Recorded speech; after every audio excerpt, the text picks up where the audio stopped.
Go ahead and get started and chat a little bit more about fitness, about momming, about core work, about making time for this kind of stuff. And I want to just welcome anybody who's watching the live. I see people tuning in the Facebook group. I want to welcome you guys in to talking with Jenna Webster, who is on Instagram, the Fit Girl with Curls. I have so many questions. I mean, obviously you have curls, but what a fun name. And I want to talk to you about that. I want to talk to you about your commitment to core work and pelvic floor work and the importance of that, certainly after having children, but in general, just to minimize pain, and how we squeeze fitness into our lives when we have very little time, whether you're a busy parent or you just need to get it in because of a busy lifestyle, which we all have. Yes. So welcome. Thank you. You're welcome. Thanks for Yeah. having me. Of course. So, Jenna, first tell us a little bit about how you got into personal training in the first place. Um, Honestly, as a kid, I've always been very active, just very into sports, running around, doing all of that. And I knew I wanted to go in this direction. I just didn't know how. And I went to school for exercise science. So I already knew I wanted to do that. And just learning about the body, learning about biomechanics, the physiology of the body, learning about how the body works, like it was just something that really interested me. And I just continued to take it on, and I just love training people, and I love training people in the way where I can help them move better with everyday activities. So not just with sport, not just for their main goals, which could be like weight loss or weight management, any type of weight management. Yes, we do that, but there's more to fitness than just that. And that's what I really like to get into, just being able to be like get my clients strong for everyday activities. Whether it's cooking, cleaning, if you're a traveler, lifting your suitcases and luggages overhead, like that's a big thing. I've had clients tell me how much they feel so much stronger just from traveling. And that's really exciting to hear. And then again, with kids, you want to be strong, you want to be able to keep up with them, because if as they grow, they're going to be running around, and you're probably going to want to play with them, whether it's soccer or playing tag or whatever it is. You want to try to keep up with them so that you can be involved in the things that they enjoy too.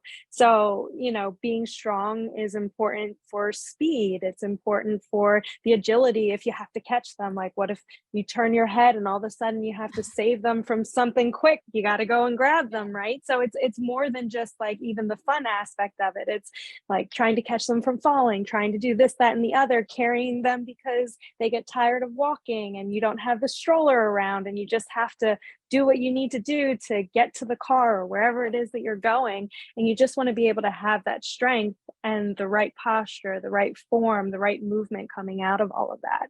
So, yeah. Yeah, amazing. Yeah, I call these, my whole, I know you follow me on Instagram too, just this whole off the scale methodology of fighting for your why. And so whether Yeah. it's like traveling and lifting your suitcase up, or, maybe you want to go hiking with some friends, but you've been Yeah. ignoring it, or you want to pick up your kids, or you want to run around with them, or you want to enjoy everyday activities without feeling, sluggish or less Exactly. than, then the incorporating the strength training is so important. And I love Mhm. how you had a passion for it since you were young. And it's always so interesting to me because for me, I got into it because I had nothing to do with it at all and I needed it. Like I Mhm. needed it so badly. And I needed it to not just be, this all or nothing thing, but I really needed it to be connected to my life in order for it to work out for me. And I know that that's a part of your whole thing too. I love your Instagram where you have the stroller and you're doing like lunges and you're Yeah. running with the stroller. It's so like it's brilliant. Thank you. Thank you. And it's always a good way to like be with the kids too, whether they're sleeping or they actually want to be involved in the workouts. Like I love that we can just take them to a field or wherever it is and can just do our workout. They get to see us doing that for ourselves and taking the time to do that. And they can either participate in it or they can run around and do their own thing. So it's nice to be able to do that and for them to also see it, I to think know that it's important. For sure. And for a lot of people, whether it's your kids who are sort of like that extra thing, and you say, "Oh, I can't do it because I have to take care of the kids," or Mhm. "Oh, I can't do it because I have this work event," or "Oh, I can't do it because I'm not a morning person," or "Oh, I can't." What do you Mhm. think? What are the right? Like, what are the top three sort of gremlin thoughts that your clients have that you feel like you help them overcome and they don't worry about that anymore? A lot of the time, it's the time. Time is like the biggest one. So when I'm working with people, we'll start off small. I'll usually have them, tell me how many days a week they realistically can do, right? And then, they'll tell me what they want to do, and I'll say, "Well, what can you realistically do? Like this week, what is it that you can do?" And they'll tell me. So if they say, "I want to be able to do 5 days a week," then I'll say, "Well, what is it that you can do?" They'll say, "I think I can only get in 2." And that's fine. Yeah. So you work with what it is that you have, right? And so the biggest thing is just understanding that you need to work with what you have and to just give it your all during that moment. And then if those Mm, 2 days, if all you have is 30 minutes, that is completely okay. Just give it what you have for that. Make a plan for that and do it, right? And you'll feel good because whatever you had on your list to do will get done. You won't have to be like, "Oh, I said I was going to do it this day, but I wasn't able to." And oh my gosh. And then you start to feel bad about it. You start to have this guilt and you start to just feel like it's almost impossible to get on track with it.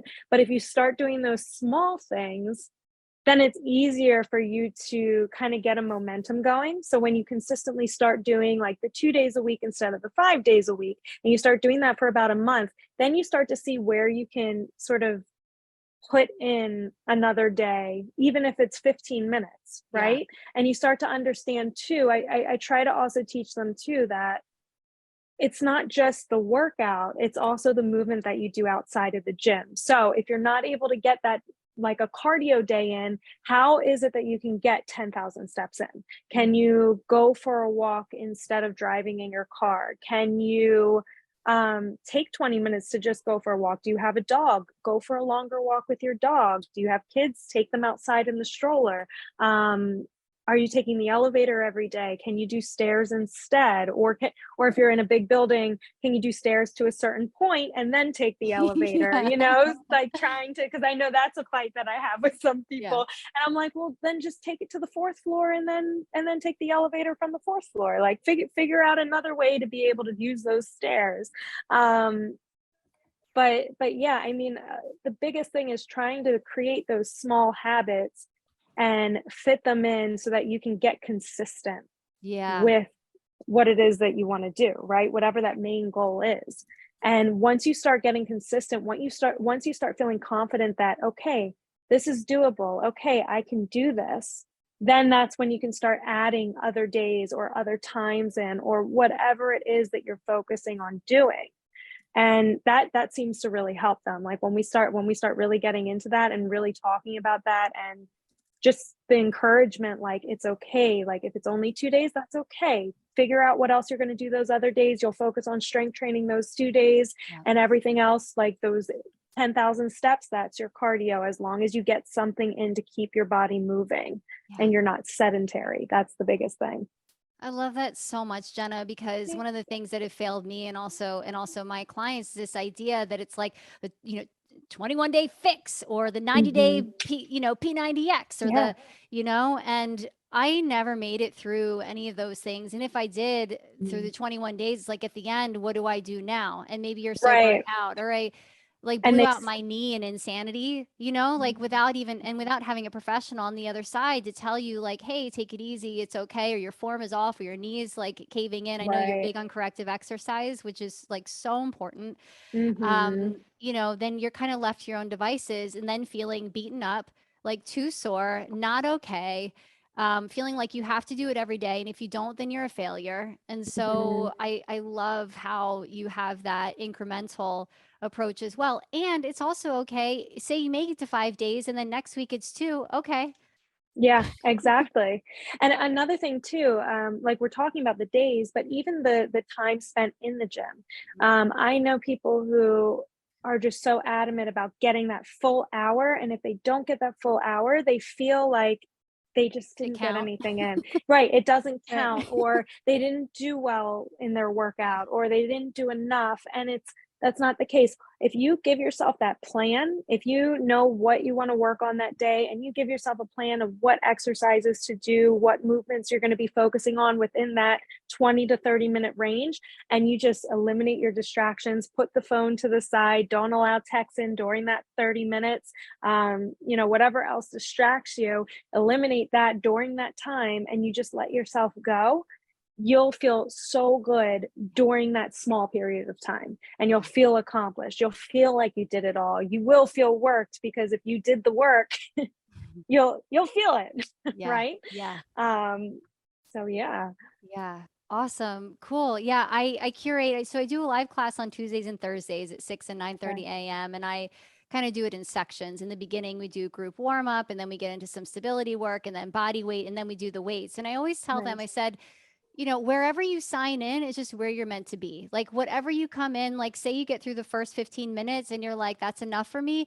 Cool. Then let that be enough for you. Or if you access the replay, go in and do like 5 minutes of cardio and then just only hit the strength part, which is only like 15 to 20 minutes or something. It's fine. Like you Mhm. got to meet yourself where you are with these external or issues Yeah. that are going on, whether it's time or what you feel like it that day. But you're right. If you don't do anything, you're not doing anything. Right, right. Exactly. Yeah. So a little bit is better than nothing. Yeah, Um, but yeah, absolutely. It's so important to just listen to your body. Absolutely. totally. It's probably one of the biggest things that I tell people. I'm like, you know your body better than anyone else. So you know what it is that you can handle during the day. Yeah. So, Awesome. I see a bunch of people have tuned in. You guys, if you can hear us, I assume you can hear us because I see you guys here, but just say hi. You can say hi to Jenna. We're going to continue to talk here about fitness, momming, core, bringing it all in, making time for it, making it all happen. Jenna, you have your own platform too. I see you make yes. references in Instagram all of the time to your workouts and your platform. Tell us a little bit about how you built this and what's in it. What do your Yeah, clients get? so it's called Body in Motion. That's the I call it an online fitness studio, and it's made up of a whole bunch of on-demand workouts. So basically, you can work out with me at your own time, and it's filled with strength training workouts. It could be body weight. It could be used with dumbbells. So whichever ones you can find all of that there. There's also mobility work, a few mobility videos there, and I'm constantly adding to it as well. There's some hit stuff. So hit, I like to say, is more on the cardio side of things, just more high intensity. Mm-hmm. But there's weighted hit, there's body weight hit, so all of that's there as well. With my body in motion program, you also get me as your trainer and coach, so we can do check-ins that work for you, whether that's once a week, once every 2 weeks, whatever works for your schedule. And this way we can kind of keep you on track. We can talk about what it is that would benefit you. I have programs and challenges that you can follow to kind of keep yourself consistent and to follow something. They have calendars on there, so that way you can print it out, you can check it off, you can figure out what it is that you need to do. And then I'm also adding some tracking in there as well, so you can have some printouts to be able to track your workout, so you can actually see the progress that you're making with some of the strength training and the workouts that you're doing. But That's yeah, amazing. Yeah. How so long have you has this been up for you? How long have you been using a platform like this? so Body in Motion has been up since 2020. So Yeah. after I had my son and also with COVID, that's when I really created this program for everybody who just wanted to work out in the comfort of their own home. And that was the biggest thing for that. Before that, I was training one on one in person, which I still do one on ones, but now it's just virtual, which has been really convenient. But I also have this option as well. If my times don't work for people, they have this so that they can still have me as their coach and trainer. But yeah. Cool. Yeah, I started my online strength training program in COVID also, and it was mainly I'm going to go ahead and let this other person in and have her No problem. hang out while we continue to chat. Um, And during that time, my clients who were mostly in my nutrition and mindset portion were really needing to strength train, and we didn't even know if we could run together. Mhm. And Okay. so I started putting together these strength training workouts based on my own experience and started studying with NASM. And I was Nice. this is like, I was like, this has to be done. Yes. And so it was, and we built this amazing thing together, which is, and Good. we have a blast. Maybe you could come play with us sometime on Tuesday or Yes. Thursday. That would be fun. So much Yeah. fun. I love doing stuff like that. So yes. Yes, I love a yes. Jenna, Yeah. a lot of your focus, of course, you've had 2 children and a lot of women who've had children, but people in general can really benefit from core work and from deep like pelvic work. And I know you've been working a lot on this. If there was something, if there was like if someone had 10 minutes a day or 5 minutes, let's say 5 minutes a day to focus on their pelvic floor or to focus on their core work or to focus on that, what would be the most beneficial, like 5 or 10 minute series that somebody might want to incorporate in your Mm. professional opinion? I know it's based on like, well, what's going on for you? What's your posture like? Where are the Yes. pain in your body? Like all those questions that you would ask. But is there a general like, is there something that people should just stop doing because it's not effective anymore? Or something that you Stop think that doing. they really should do?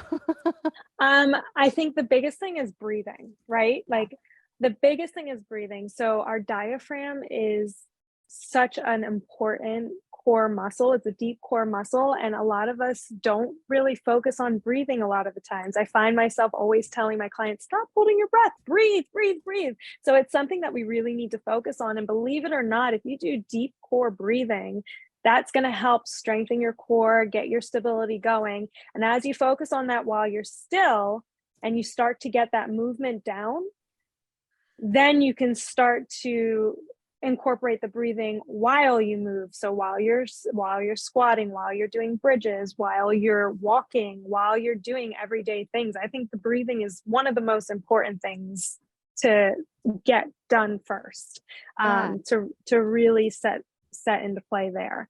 And then And what is a other good breath though? What is it like? What is a good breath? Like, what's a a good good effective breath? So it's going to be, you're going to take a nice deep breath in through your nose. So you're going to inhale through your nose, take a deep breath. And as you do that, you fill up your lungs, you let your chest rise, everything sort of, comes in. So you fill everything up, your chest rises, and then you exhale with control and you let everything empty.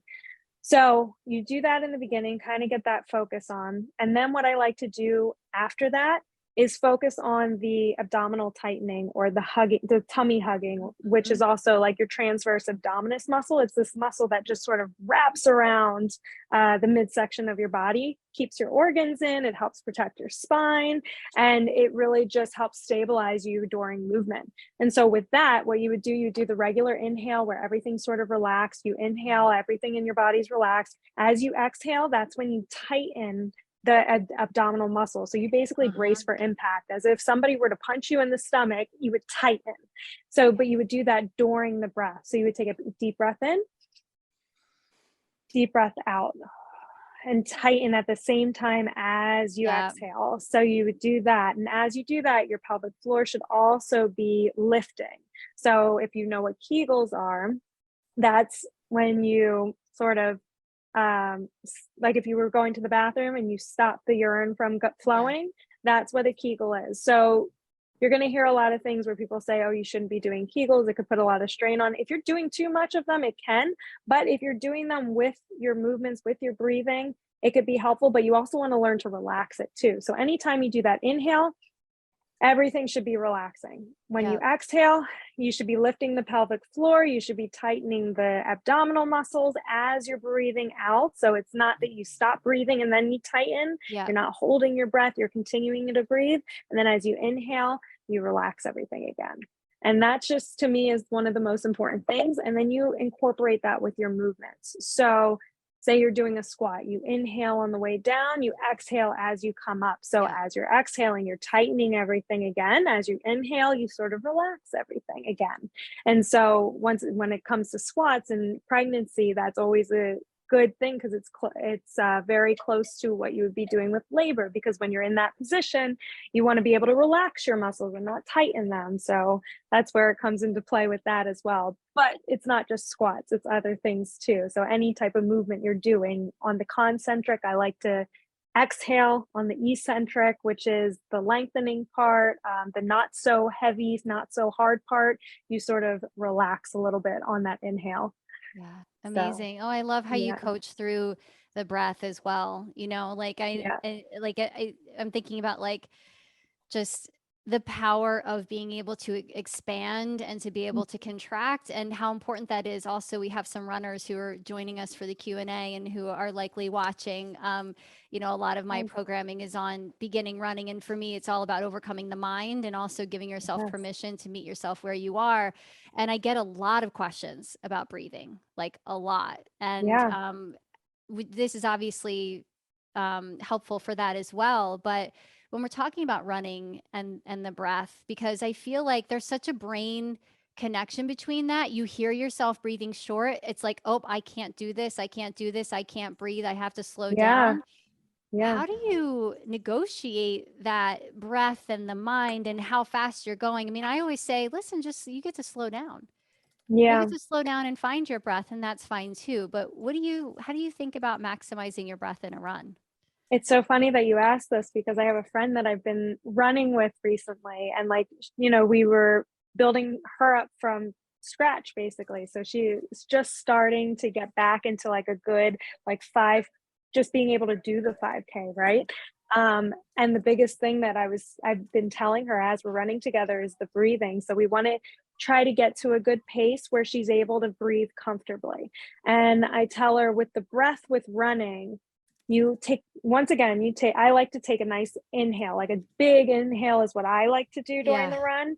Obviously, you have to be comfortable when you are running, but I like to take a nice big inhale. So I take that breath in through my nose if it's a short run, or if it's a easy run. If it's like a fast run where it's heavy, I'm probably going to be inhaling through my mouth a little bit more just because you're in a lot more oxygen. But anyway, so you take that inhale in and then you sort of exhale with your breath.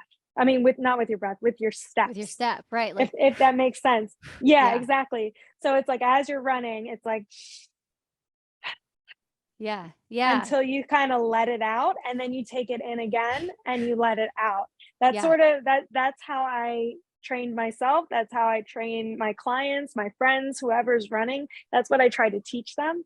And it's been helpful. It's fun to see her actually doing it and notice like she's noticing the difference in how it's actually been helpful for her to continue. And even with the mindset, it's helpful for her because then she can focus on that instead of focusing on, oh my gosh, what's that distance that we right. have left, like how much further do we have to go. Like instead she's focusing on, okay, what do I have to focus on in this moment right now so I can get to where I need to go. Let me Yes. concentrate on that breath, get that rhythm going, get that rhythm flowing. And the thing about that is too, when it comes to the running, as you get stronger with your running, you'll be able to pick up the pace, right? So in the beginning, it might be hard to, like I was talking about, breathing in through your nose, breathing in through your mouth. When you're breathing in through your nose, that's when you're a little bit more comfortable with everything. So if you can't breathe in through your nose and you have to breathe in through your mouth, that's okay too. Just make sure you're controlling that breath and that the breath isn't controlling you, right? Uh-huh. Because it's very easy to get out of that and to just kind of lose that control. So I think that's something important to think about too. Just always making sure that you're the one in control of the breath and that your body doesn't take over and you lose that mindset. Yeah. Oh, Yeah. Oh, that's so good. Yeah, the breath is not controlling you. I love it. It's awesome. Cool.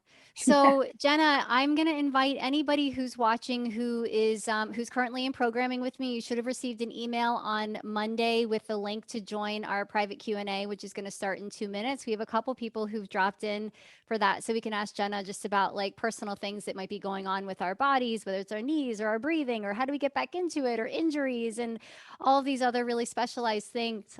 Jenna, before we hop off of the live feed and go into the Q&A, how did you come up with the name The Fit Girl with Curls? And what other names were up in your head when you thought about creating an Instagram account? Oh man.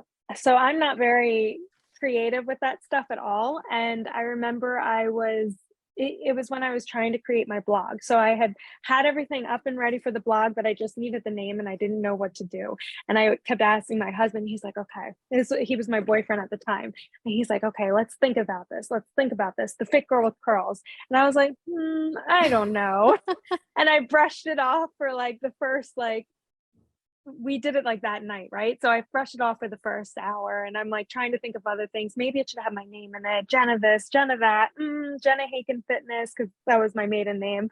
And and I was like, you know what? The fit girl with curls has a good ring to it. That's So great. it was all my husband that figured it out. So we'd have to pick his brain as to how he figured that out. But I think it was mainly the curls. I'm not and curling. Yeah. No. Oh, curls. I get it. I didn't even Like, I think he was thinking of everything, like, I have curly hair, she lifts weights, and That's so so cool. Yeah, yeah, yeah, but it amazing. was all him, he comes up with all of those names. I should pick his brain. Yeah, I Yes, like that. he's he's good at that. Well, Jenna, I know you believe that everyone is an athlete. This is your quote, especially parents. Life is your sport, and you have to train for it in order to move well, minimize and limit injuries, and enjoy yourself. And Yes, thank you for sharing your vision, your expertise, and your joy with this group. It's such an honor to get yes, to know you in this context, and I can't wait to do more. yes, thank you so much for having me on this, I was so excited to do it, so Yeah, I'm happy yeah. that we were able to do that, and I'm really excited to do some more with you, this is a lot of fun, Awesome. Me so, too. So you guys follow Jenna on Instagram. She has amazing tips and tricks, and she does have this awesome platform that she's been up and going since 2020. And I know from personal experience with a client who I work with, we actually share somebody in common who, hearts, we love you so yes, much. And that's actually how I found out about you. So I feel so lucky to have been put in touch with you to be able to me share in the too, joy of exercise, movement, women, empowerment, and all of it. So I'm going to yes. go ahead and cut the feed to the live group